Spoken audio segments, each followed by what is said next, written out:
wax ñu téendi ko maanaam ñu téyewaat ko voilà ndax nga gisee mbir moomu Serigne Niang. waaw merci beaucoup mon frère kii Ouzin. waaw xam nga Simon moom suma waay la. di koo xam damaa yàgg ak moom. mu jiw mu lu bari ci teranga ñu seq lu bari seqoon ay relation yu bari yoo xamante ni des fois daañu leen discuter si yu bari. ba bi may dem Sen TV. pratiquement mun naa ni joué na si rôle bu am solo.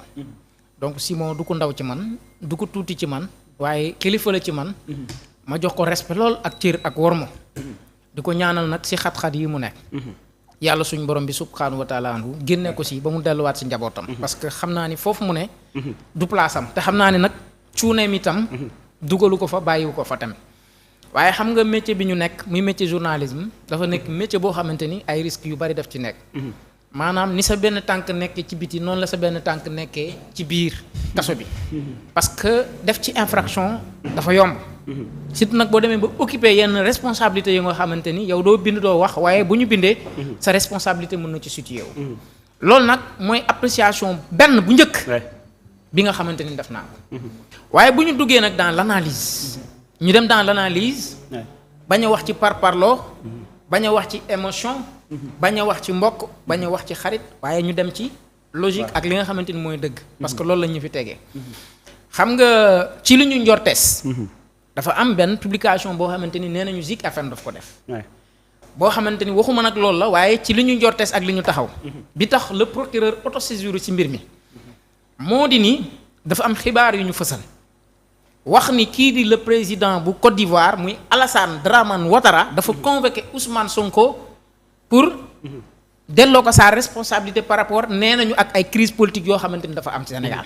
te wax dëgg yàlla nag man Sénégal gisuma fi crise politique. donc wax ci ay wax yoo xam wax yu ñàkk wormo la ak wax yu ñàkk teggin wax yoo xamante ni amul bopp amul genn te effectivement wax yoo xamante ni tënkul ci dara lu ñu mën a firndeel ni Ousmane Sonko looloo ko yóbbu fële ca Côte d'Ivoire.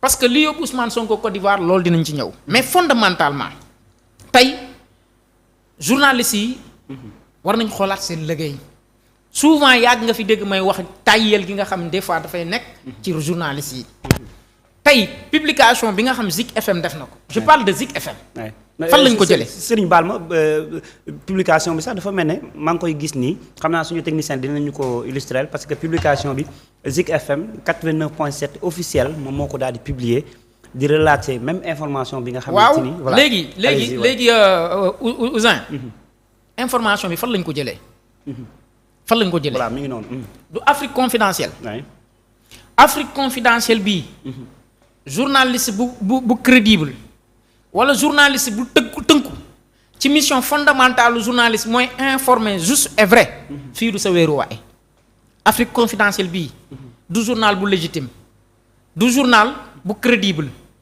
du journal bu baax journaliste la journal la boo xamante ni tey jii yow bu la tuumaloon xamoo fooy orienté pour porte plainte ko kenn xamul fu mu ne journal la boo xamante ni du wax dëgg ci ay kàcc la ñuy yëngu guddi ak bëccëg journal la boo xamante ni depuis ñii bi ñu accéder au pouvoir lu dul caricaturer leen ak xas leen ci la ñu nekk ak wax ju bon ak wax joo xamante ni daray dëgg lalu ko loolu mooy journal confidentiel bii Afrique confidentielle bii nga xamante ni man moom laay wax mais beneen bi le plus important lu tax ma wax la parce que xam nga am na ay wax yoo xam boo koy wax il faut mu am ay faits yu koy accompagner ak ay firndeel pour walla ni journal bi du journal bu crédible bu journal bu toll ni Tribune wala Zik FM di wéeru pour wax ni fa la jëlee ay xibaar xam nga journal Afrique confidentielle ci affaire policier yii ngay dégg ni seen contrat dafa jeex te renouvelé wuñ ko journal Afrique confidentielle dafa bind ne 312 policiers et 50 gendarmes limogés waaw ils seront remplacés par des jeunes de la milice Pastef yu bokk ci mouvement FMDC est-ce que yaa ngi dégg MFDC oui xam nga loolu c'est extrêmement grave maanaam policiers yi dañ leen limogé maanaam dañ leen dàq pour remplacer leen ak ay bandi ak ay woyu yu Pastef loolu la journal bi wax est-ce que loolu dëgg la du dëgg c'est grave c'est extrêmement grave d'autant plus que 312 policiers yi kenn limogé wu leen. seen contrat moo jeex. te boo demee li nga ci texte yi nga xamante ni moo régir le fonctionnement de la police xam nga police dañoo nekk actuellement nii ci xoolaat li nga xam ne ni que mooy statut policier yi. te nee nañ bu fekkee dañuy def recrutement di recruter ay policiers volontaires maanaam durée contrat bi warul weesu 4 ans. ñu xool ndax nañ ko renouveler wala déet. te ñu ngi leen recruter woon 2021 ba 2025 ça fait 4 ans kon seen contrat nekk à terme. ñu ne duñu leen renouveler ñii ñëw bind ne ndax kon benn gi nii du dëgg. journal bi waxul dëgg foofu. beneen bi journal bi nee na Diomaye va déléguer le pouvoir à Ousmane Sonko extrêmement grave est-ce que Diomaye a dit ça ak fan la ko Diomaye waxee. musu koo wax. Diomaye bi muy jàkkaarloo presse bi lan la wax. je veux un premier ministre fort. te sama xeex moo doon ni. lenn ci pouvoir yi nga xam le président de la République daf ko yor te muy doole ju bëri. ñu xool nuñ ko wàññee. mais le président Diomaye n'a jamais dit que damay déléguer le pouvoir au premier ministre Ousmane Sonko loolu bu ñu ko defee mooy. coup d'état te ba Bassirou Diomaye Faye waxul loolu te pourtant journal Afrique Confidentielle wax na loolu kon beneen élément bi du dëgg. beneen bi Afrique Confidentielle nee na dafa titré ci benn journalam ci benn page am. nee naa la révolte des juges de siège contre Sonko.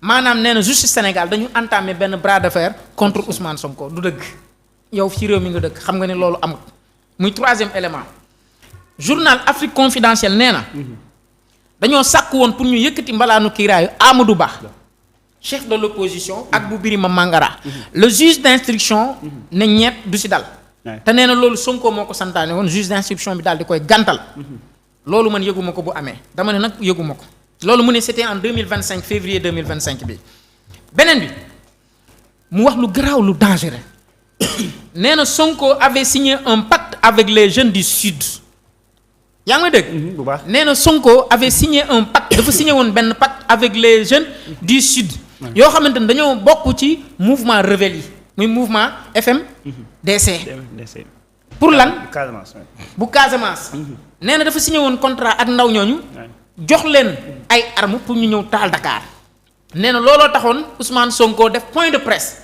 ne yor naa almet ji ma doon wër pour taal réew mi te Sonko waxul loolu de dañu Macky Sall danaan yor naa almet ji ma doon wër pour jafar réew mi ñu dem def xam nga kon loolu manipulation Sonko n'a jamais dit ça.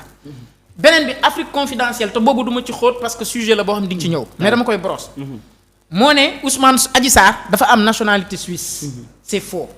journaliste yu ko dàq yu leen dàq gëstu nañ loolu ba ni du dëgg du ma si ñëw nag parce que di nga si dugg loolu Afrique Confidentielle moo ko wax ay journalistes yu yambar yu tàyyel dans cette république là dem copier loolu def ko débat seen plateforme yi te vérifier wuñ ko un journaliste doit informer juste et vrai kon lii ma la wax nii ci laa tënku ne journal bi du journal bu crédible boo xamante ni effectivement dañ cee war a taxaw pour di ci jël ay informations yoo xamante ni ce ne sont pas véritablement des informations documentées des informations précises et des informations pointues moo tax ma ne la kon man crédibilité laay remettre en cause bon dañ fay taxaw ba léegi surtout li nga xamante ni dafa concerner directement ki nga xamante ni moom mooy Simon Faye di leen fàttali ba léegi nii mi ngi fa bu ñu sukkandikoo ci avocat am nee na moom procureur bi moom moo sàkk ñu téyendi ko pour le moment xamagul lan la ñuy toppee ki nga xamante ni moom mooy client am dañuy jox rek ni dafa am rapport direct ak li nga xamante ni mooy publication bi nga xamante ni mooy article bi Afrique Confidentielle alors bu ñu ñëwaatee si article bi un peu Ndeye Fatou nga daal ñu koy tegal ñoom dañu bind crise politique au Sénégal Ouattara convoque Ousmane Sonko à Abidjan journal Afrique Confidentielle moo ko wax dans un contexte de tension politique croissant au Sénégal les chefs d'État de la communauté économique des États de l'Afrique de l'Ouest CEDEAO ont décidé d'intervenir directement selon les informations exclusives de Afrique Confidentielle le doyen Alassane Ouattara président ivoirien et figure influente de la sous-région a été mandaté pour convoquer Ousmane Sonko, leader du PASTEF et véritablement piloté de la politique sénégalaise, à une rencontre prévue le 14 avril. Parce que Ousmane Sonko dañu annoncé woon ni que le 14 avril lay ñëw journal bi moom interprétation boobu la ci def maanaam Sénégal dañu nekk ci crise politique CEDEAO daal di mandaté ki nga xamante ni moom mooy Ouattara ngir mu convoqué Ousmane Sonko texte bi dafa xaw a gudd moo tax ñu koy xaw a tënk nii pour ngeen comprendre dëgg-dëgg contenu texte bi maanaam journal bi dafa bind ni Sénégal dañu am crise politique loolu moo waral CEDEAO daal di mandaté ki nga xamante ni moom mooy président Côte d'Ivoire bi di Alassane Ouattara ngir mu convoqué Ousmane Sonko ngir ñu waxtaan. waaw pour jàmm am Sénégal. comme si que ñun dañu nekk ci crise politique. waaw xam nga te ñun nekkuñu ci crise politique. waaye dama ne bu ñu xamoon luy crise politique. soo c'est non journaliste duñ sax aborder question boobu. parce que il n'y a pas de crise politique au Sénégal. Au Sénégal les institutions marchent convenablement. Il n'y a pas de blocage institutionnel dara amul. ñeenti nit ñoo taxaw di wax. te c'est tout à fait normal ñu taxaw di wax. parce que c'est des gens yu nga xamante ni am na ñu leen metti mais il ne faut pas que cette situation-là soit résumée en crise politique. xam nga loolu à la limite mooy yëpp nit ñi ak yëpp askan wi. dans ce contexte-ci bu fekkee le premier ministre dafa dem Côte d'Ivoire mais beaucoup de raisons mën na ko expliquer. beaucoup de raisons. tey am na y a un contexte de crise bu am. fële nga xamante ni mooy ci sous-région bi. am na ñetti réew yoo xam ne tey constitué nañ pour créer ñoom seen. alliance bopp. AES. tey Côte d'Ivoire bi nga xamante ni. dafa nekk en rapport ak yenn pays neexawul ak ñoom. surtout ay Malek yooyu. est-ce que yaa ngi dégg. crise am na seen diggante. parce que y a beaucoup de choses qui se sont passées entre ces deux pays-là. Ousmane Sonko nekk un leader un panafricaniste. un panafricaniste bu ñu njortees ni waxtaan ak moom am na lu mu mën a régler ci crise bi parce que Ousmane Sonko quoi que l'on puisse dire aussi. Ousmane Sonko est une personne. fait partie parmi les personnes les plus influentes. ici en Afrique. tey boo doon wax benn. doone ñaar wala moom nga naan benn ci kaw. tey leader politique yi gën a influent en Afrique. boo nee benn doone ñaar wala moom nga naan ca kaw ba pare teg ci keneen. tey kooku dañ ko war a utiliser comme un instrument. boo xamante ni buñ ci jafandikoo. dina bëri ay questions yoo xam ne des questions sous-régionales. yoo xamante ni mun na régler. mais pourquoi cet acharnement à l'égard de Ousmane Sonko. waaw mais c'est de la manipulation. xam nga y a des informations y a des journalistes. qui ne cessent véritablement de s'inscrire dans la désinformation et dans la manipulation. te ñu bëree bëri Ousseyn man toujours histoire daf may jox dëgg. man dama ne la journaliste yu bëree bëri. il faut que ñu jëlaat seen responsabilité te bàyyi des hommes politiques derrière ci sa kas derrière di la manipuler. est-ce que yaa ngi dégg. pour la plupart ci ñenn journalistes yi y a des patrons de presse qui les manipulent yuy orienter seen gis-gis ak seen bëgg-bëgg ak seen mbind. est-ce que yaa ngi dégg c'est ça le véritable problème tey qu'on le veuille ou non. wax naa ko Ousmane Sonko fait partie parmi les leaders les plus influents en Afrique. c'est la réalité des choses kooku kenn mënu ko bañ c'est une réalité. indéniable. tey Afrique moo tax man la Ousmane Sonko dafa bokk ci ñoo xam tey bu ñu jafandikoo ci ñoom crise bi am foofu mën nañu ko régler te beneen bi. ñëpp xam nañ ni les relations diplomatiques entre la Côte d'Ivoire et le Sénégal am na ñagas-ñagas bu ci am. parce que Alassane Dramane Ouattara. il fait partie parmi les amis les plus intimes du président Macky Sall. et de la France d'ailleurs. et de la France foofu laa doon jëw ci logique boobu. te ñoom ñaar la Afrique considéré ni ñoom ñaar ñoo fi nekkaloon tubaab yi. ñoo doon pion yi nga xamante ni effectivement dañ ko prouver. boo demee Côte d'Ivoire les critiques yi ñu doon jox président Macky Sall les mêmes critiques. waayam la dañuy waxtaan. est-ce que xam nga ni le Amadou Hott.